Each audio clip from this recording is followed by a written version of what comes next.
Hey guys, this is John here in Los Angeles with the Alpha Channel update for Monday, October 7th, 2024. And today we have the Yggdrasil deck as usual. It's the box. Today's card is Skuld. And it is Woman at a Loom, and it represents the past. So the Norns held the threads of fate, I believe. This is decent art. I like this. Skuld, the past. I don't know how much of a prompt Halder looks at. I wonder if he wrote the book. I should look that up. I'm just obsessed with the art. So today we have Revival #1. This is a very cool cover, and it matches the other two numbers 1, 2, and 3 here. Is he on this side? I think so. So it's like this. Yeah, like that. If you can see that. Oh, I can hold it like this. Here we go. This is written by Tim Seeley, drawn by Mike Norton. And we're going to look at issue #1, which I just read. And I'm all of a sudden in a hurry to get on here and do this, because this is awesome. This is really good. I'll break down the basics as we go. I wanted to turn off that speaker just in case there's sort of a high-pitched hum. I can hear it, but it might be the 5G of living in the big city. So Revival #1 by Tim Seeley, set in... It's the Rothschild Police Department, which is significant, but the city sign is for Wausau, Wisconsin, which is directly east of Minneapolis, Minnesota, and directly north of Rockford, Illinois. I grew up in McHenry, Illinois, just south of Lake Geneva, Wisconsin, which is closer to... McHenry County is one county over from Lake County. Lake County is on the lake, Lake Michigan. And so here we have, in the winter, I don't know if you guys got to see that movie Wind River, where Jeremy Renner, his daughter, gets trapped out in the winter and she's running at night, and the air is so cold that it freezes the insides of your lungs when you take it in, and you slowly drown in blood because the ice crystals rupture your lungs. And so that's not what's happening to the zebra, but it's a bit of a mystery, and that's what I thought was happening at first.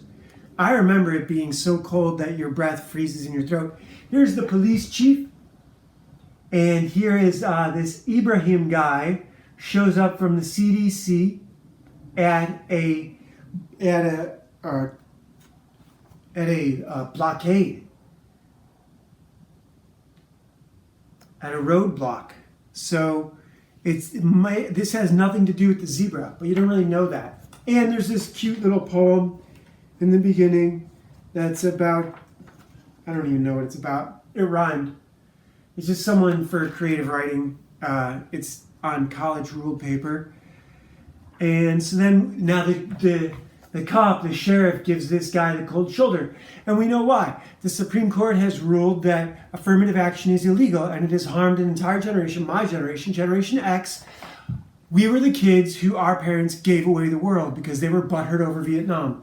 And they're the ones who, under Ted Kennedy and the Hart-Celler Act, driven by Jews, obviously Ted Kennedy probably had his life threatened. They said, we killed both your brothers. You want to end up the same way? So affirmative action is illegal, and the sheriff has no time. He's got no time for this guy from the CDC, this Arab from the CDC. What are you doing in our culture? Why are you out here in the winter? You don't belong here. You're an invader. Why are you speaking English? Here we get the news. This is a news broadcast of this girl who I thought was this girl and is not this girl. This is Martha. This is Dana brushing her teeth and listening to the news, which is two people arguing over what's happening in this small town where the blockade has been set up, a quarantine has been set up, because some of them are calling it an act of God. Other people are saying it's a scientific emergency we don't understand. But the dead are coming back to life, and they're not zombies. They can talk. They can talk, but they're very Pet Sematary, like Stephen King. And I didn't even think of Pet Sematary, but that's how well done this is. This is really well done. And it had been recommended back when I was shopping for comics a few years ago as just being really good. And it is. This is the first time I've read it. I forgot I was reading a comic. It's like watching a TV show.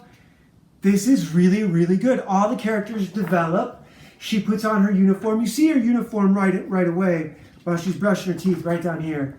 You see that she's a police officer. And she goes into the office. But before we get there, she has to go outside to the car and drag her young son into the house from where he's playing soldiers. And he sees an alien. A glowing alien walking through the woods. And the glowing alien hears and remembers his voice, Cooper. I knew a kid named Coop. And the alien watches him drive away, and the kid does not tell his mom. So look at that. That's story. Every page, okay. This is a great example of good writing. Every page advances the story. The poem, not so much. The poem is sort of like a cold open, right?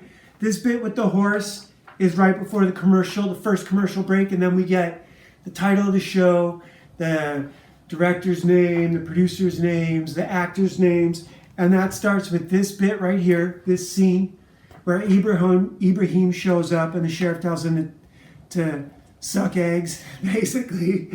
One page is about 1 minute. Then we get this girl getting ready, so we get to watch her without her shirt on for a full minute, and she's listening to the news, which is 2 minutes, 2-minute newscast. Her son is 2 minutes with the alien, a minute with mom, another commercial break, right?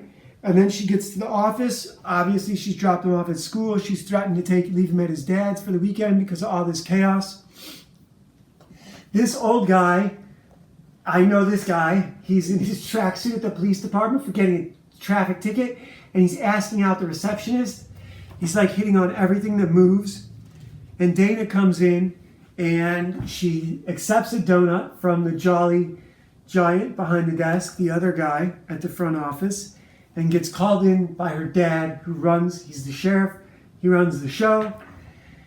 And he's got good news, bad news for her, because the feds, and basically everyone, the pressure of these people, they're called revivalists, these people who die and come back to life, everyone wants to know about them because obviously Jesus is coming back, right? And I didn't look up what year this was made. I'll look it up for the next time. I'm so excited about just the quality of the book. This is really good. So he promotes his daughter she wants to be a detective. Right now she's just a traffic cop.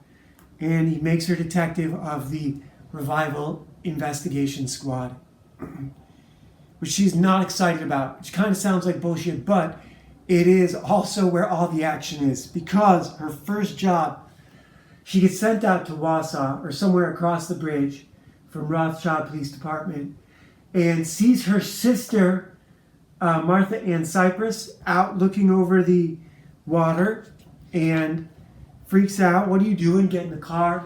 This is obviously her younger sister who's in school, is an airhead, let the car run out of gas, and she doesn't want to go back to school for whatever reason. She doesn't tell her sister. And so her sister agrees, okay, you can come with me, but you got to stay in the car. I got to go out to this farm where this zebra horse or Zorse has died, and they use them in carnivals and fairs and whatnot. And they're investigating it, and she sees right away that she asks the owner if isn't your mom on heart medication, because the horse is on blood pressure medication and has spit up these pills. Why is the horse being fed blood pressure medication? Oh, my mom's out in the barn. She's been staying out there. So they go out to the barn, and there's the mom feeding the cats blood pressure medicine. And the mom has died and come back to life. And she's supposed to wear dentures, but her teeth keep growing in. And she's been pulling her teeth out with pliers so she can put her dentures in. She obviously has come back with dementia. She's very upset because heaven doesn't want her. And look at this cover. This is the hardest thing to deal with as a police officer, right? I studied Aikido for a while because it was the way they also taught Kendo at that school. I studied the two Aikido schools and to study Kendo. And Kendo is, samurai sword. It's the ultimate zombie killer. You can, with your elbow, dent someone's forehead, but your hand, bare knuckles on someone's forehead, will break your hand. So there's Muay Thai fights where you can see someone drop an elbow and leave a literal 2-inch dent on someone's forehead. The ultimate samurai sword strike is a single one, like a fishing cast, like a fishing line cast. One blast to the forehead drops them. It's recommended you attack either the hands first or maybe even a leg. Recommended if you're doing zombie, but not in Kendo. In Kendo, it's always just one blast to the head. There's an attack to the neck and an attack to the stomach, but it's not what happens here. So grandma has dementia, wanted to go to heaven, is really upset, and is killing everything around her. This is where it becomes Pet Sematary. How do you deal with grandma who's insane? Grandma kills her daughter with a pair of pliers to the neck. Things are accelerating fast. Dana does not even have her weapon out. Why would she have her weapon out? And if grandma's come back from the dead, what are you going to do about it anyhow? So this is where there's a movie called The Crazies where people get infected and start murdering each other like rabies. They did a remake of that, I think back in like 2015 or 2016. And Grandma, Martha comes in from the outside and has the scythe. Grandma takes it away from her and kills her with it. And the last thing Dana said to Martha was, "Stay in the car. Dad'll never forgive me if anything happens to you." We know she's an airhead. She let her car run out of gas. She was over staring at the ice in the river like she wanted to jump in. And now she comes in and tries to help with a police investigation and takes a scythe to the chest. Yesterday I showed my Reaper character when we were doing the Liam Gray. I'm not going to show it again today, but you can look at yesterday's. I posted it in the cut. Martha takes a scythe to the chest. And let me tell you, the title was not wasted on me. Martha picks that scythe up and cleans Grandma's clock. She scalps her, and Dana is fucking flabbergasted. So, issues 1 and 2. Whoa. Am I even going to wait for tomorrow? I want to see what happens next. This is a 22-page comic, sold in the comic book store, not crowdfunded, not 60 pages. And this is a half an hour of television. Look at this shot. I would like for this to be lit a bit better, but I'm not complaining. Man, I forgot I was reading a comic. This is what it's all about. This is what it's all about. If you can do this, I think Tim Seeley is the editor-in-chief for Heavy Metal. So, and Cassie Hack Slash.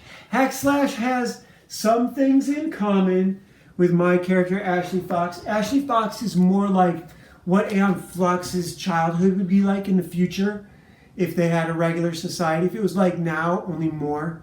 It's a multiverse version of Aeon Flux, I suppose you could say. She's a ballerina who is forced to learn Kung Fu by her dad because he doesn't trust the government people he worked with, who stage his murder and arrest him. And she is forced to go on the run with her brother. Then she becomes an orphan with her brother, and they are sent to a juvenile detention facility where they have to unite the gangs against a gang of serial killers. This is way later on down the line. I have 12 volumes of this plotted out that I can write. And right now I'm working on like 6. Number 6 or number 5. It doesn't mean 3 and 4 and 5 are done. It just means I'm working on 1 further down the road. This is more like 7. This is Ashley Fox Last Valkyrie. And you guys can check it out. It's in the description. Tomorrow we will be back with Revival number 2. It's interesting that number 2 features Dana, who's really the main character of number 1. Number 1 features Martha, who I'm hoping is the main character of number 2. This is going to be an interesting show. Obviously, we're going to get to the affirmative action in DEI insert sooner or later. But y'all know where I stand on that. So talk to you tomorrow. Bye.